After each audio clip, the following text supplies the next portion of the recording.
everyone, welcome back to the channel. Today we'll be doing a review on my Cartier Love bracelet that I have been having for about a year odd now, so I thought it's a perfect time to do like a review on it. So without further ado, let's get right into the video.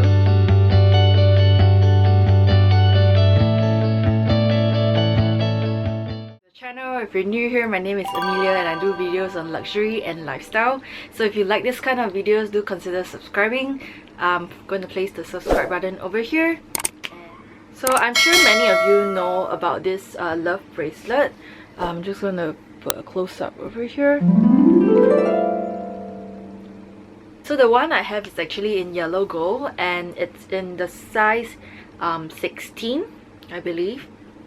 Because the 17 was a little bit too loose, so I think 16 is actually a perfect size if you have average like wrist sizes. Actually, I think my wrist is already slightly small, but I've seen smaller ones, so I think 16 is actually a good size.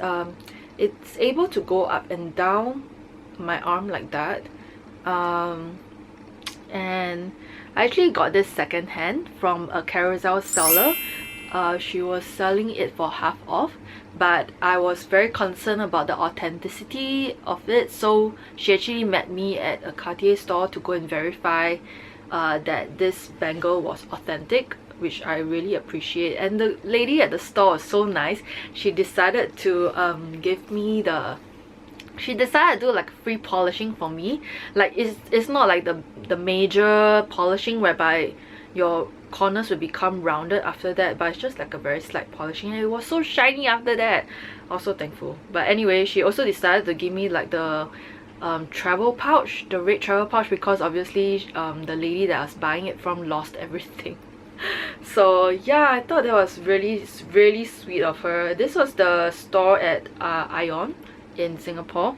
So this bracelet has not come off my wrist except for the 2 weeks that I've been in recently, one for my grandma and then one for my grandpa, because apparently you're not supposed to be wearing gold during, or like jewelry pieces during like weeks, so they'll actually ask you to remove it. So that was the only time I actually took them off, but other than that it just stayed on my wrist.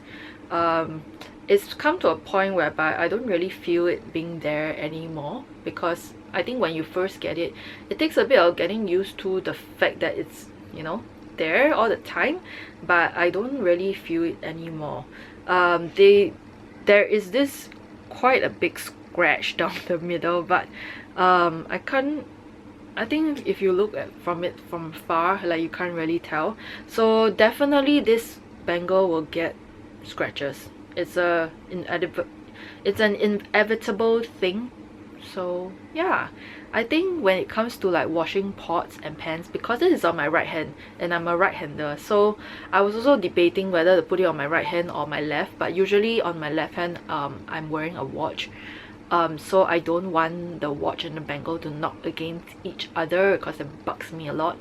So I left it on my right hand, and so far it's been fine, just that you need to be extra careful when you are washing pans and pots because the pot is deep. So what I usually do is I will like yank it out over here so that it stays and it doesn't move, and then I'll try and wash it with my hand. I'm just being extra careful about that when I have to wash a pot or pan. So sometimes it knocks into certain things, and I'm not the most like careful person, I would say, but it doesn't trigger me anymore, or rather it took me a very short while to just not be bothered about it. So yeah, I don't really care, but obviously there's going to be scratches because of that lah. Other than the scratches, there is this like nick over here, like a dent. I think like a piece of the gold chipped off, but you can't really tell. The only way I could tell was because sometimes I play with the bracelet when I'm like driving and I stop at the red light. I'll just like play with it, and I realized it one day that there was like this nick like on it, and I realized like a very small portion of it chipped off. I'm not sure what it was due to. Definitely not from the girl previously, because I did check through the bracelet, so that's my own doing lah. So I have no idea how I got it, to be very honest. It must have been because I was careless or something, but yeah, other than that. So just an update, I recently went into Cartier to actually polish my love bracelet, and somehow miraculously that little chip got polished away. I'm not sure how they did it. Now it's smooth and it's almost like brand spanking new, and I absolutely love it. What other things can I tell you? So I don't see any tarnishing. It still looks very shiny. So as for tightening the bracelet, there are a few times where I have to consciously go and use a screwdriver to tighten it, because I feel that it was a bit loose. There was one particular time where I was like sleeping, and then when I woke up I could tell that it was like really loose, and when I shook it a while, I think it almost came off, like in terms of like the screw and all that, and I had to quickly screw it back. So that was the only time that happened. So I think maybe every 4-6 months you can actually like consciously try to tighten it up so that it doesn't like move and you know that it's secure. I think that's one great tip. Another thing I do is before I travel, I tend to tighten it a little bit as well. So yeah, as for traveling, I do I beep when I pass through the monitor? I actually have passed through some where it doesn't beep, so it's very strange, but I did beep like a few times, and then they just realized it was the bangle and they just let me through. They didn't need me to take it off or anything. I was also wearing my watch, so I'm not even sure whether I was supposed to wear my watch. Sometimes I consciously put it in my bag before I go through the monitoring screen. What do you call those things? I don't know what you call those things. Monitor, screening, or whatever. Customs, I don't know. But anyway, yeah, I never had to take it off. So, but I would highly suggest that when you're traveling to bring like the mini screwdriver. If you are afraid to lose it because it's the Cartier one, what I did was actually I have this mini screwdriver that I bought when I was buying my sunglasses. They came with like a cleaning kit, and inside also came with like a small screw, and I actually brought that small screw along with me because it was for sunglasses lah. So that was that. Yeah, other than that, I only have good things to say about this, and I think it's gonna be like, in terms of like cost per wear, this is the best because I have not taken it off at all, and I catch myself sometimes like admiring it from afar when I'm doing my work. Oh, when I'm writing, sometimes yes, it knocks onto the table, but it has not, I don't get bothered by it anymore, so I don't know whether that's a good or bad thing. But yeah, I really like it. I'm quite glad I bought it actually. This is in the original size, it's not the thin one. Personally, I prefer the original size and not the thin one, because I don't like the fact that the thin one is a hinge. So for those of you who don't know, the original one actually comes with 2 screws that you need to screw, and then it actually comes off into 2 pieces, then you need to screw it back. This is the newer version, so that the screws actually don't come off entirely, so it's harder to lose the screws. The older versions, actually the screws and actually do come off, so sometimes if you lost your screw, that's it lah, you can't ever find it again, right? But this one, the screws don't come off, but the 2 pieces do come off.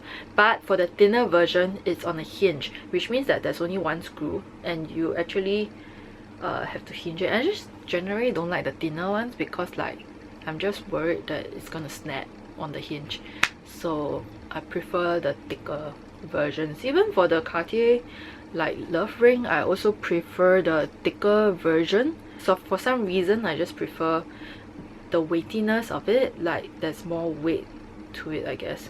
So yeah. As for the fact if I'm going to get like a Justin Clue, I have thought about it, but I don't think I'll ever get it. I think I just don't really like the nail design. I don't know whether one day I will become accustomed to it, like how I did with the love bracelet. but I've always liked this one. I have a dupe version like very long ago at some market that I bought a dupe version of when I didn't even know it was a dupe for the Cartier Love Bracelet. So I generally just like things that are rounded. I don't like the nail, and I don't like that there's a sharp end to it. Does that make sense?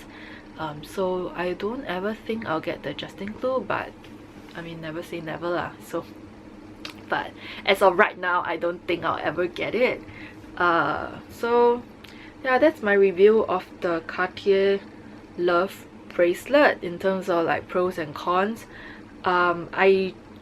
Overall, I think that this is a great investment piece to have, because it's definitely something that is going to stay on your arm for a very long time, and it's unlikely that you take it off because it's very hard to take off. So that's something to take note of. But yeah, I just really like it on my arm. I think it adds a good touch, and I don't like the fact that it's very messy. I know some people do stacking, but I'm not even entirely sure if I'll add like another love bracelet to this one. The other piece that I'm sort of eyeing is actually the pave version, but it's so expensive. But I really like the ring version as well in the thin band, so maybe that was something that I will consider in future. And then if I were to ever get one, it will be the love bracelet in the pave in the thin version, because that is a bit cheaper. So yeah, I think that's all for my review of the love bracelet. If you like this video, give it video a thumbs up, and I'll see you in my next video. Bye!